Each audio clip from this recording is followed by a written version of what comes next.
జ్యోతిషము కల్పమును రెండు శాస్త్రాలు ఉన్నాయి. కల్పములు అంటే ఆ వేదాన్ని క్రియారూపంగా ఎలా మనం వినియోగించుకోవచ్చు, ఏ ప్రయోజనాలు పొందవచ్చు చెప్పే జ్ఞానం పేరు కల్పము అని చెప్తున్నారు. ఇక జ్యోతిషం అనేది ఉంది ఇక్కడ. అంటే జ్యోతిషానికి వేదానికి ఉన్న అనుబంధం చూద్దాం.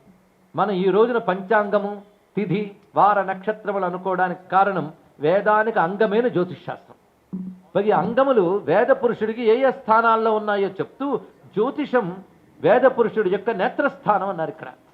అంటే కంటి సర్వేంద్రియాణాన్ని అయినం ప్రధానం అన్నారు కదండి. కనుక జ్యోతిషం ఎంత ప్రధానమో చూడండి.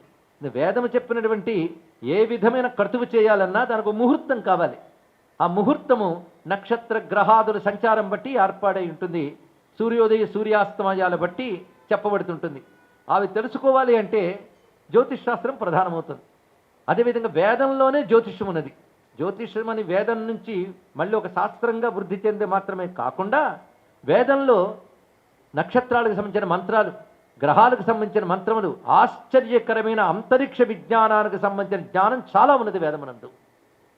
ఎంత ఆశ్చర్యం అంటే ఈ మధ్య విదేశాల్లో ఉన్న విశ్వవిద్యాలయాలు పరిశోధన చేసేటప్పుడు కాస్మోస్ గురించి మధ్య మాట్లాడుతున్నారు. కొన్ని దశాబ్దాల నుంచి విదేశాల్లో కాస్మాలజీ ఒక సబ్జెక్టుగా స్టడీ చేసినటువంటి వారు ఉన్నారు విభిన్న విశ్వవిద్యాలయాల్లో. దాని గురించి చర్చ చేసేటప్పుడు కాస్మోస్ గురించి మొట్టమొదటి మాట్లాడి ఒక జ్ఞానాన్ని ఇచ్చినది ఏ దేశమైనా ఉందా, ఏ నాగరికత అయినా ఉందా అంటే పరిశోధనాత్మకంగా తేల్చిన విషయం ఏంటే ఆ దేశం భారతదేశం, ఆ శాస్త్రం వేదము అని తేల్చారు. ఇవి మనం తెలుసుకున్నప్పుడు ఇలాంటి విజ్ఞానానికి మనం వారసులం అనొక్క భావం కలగాలి.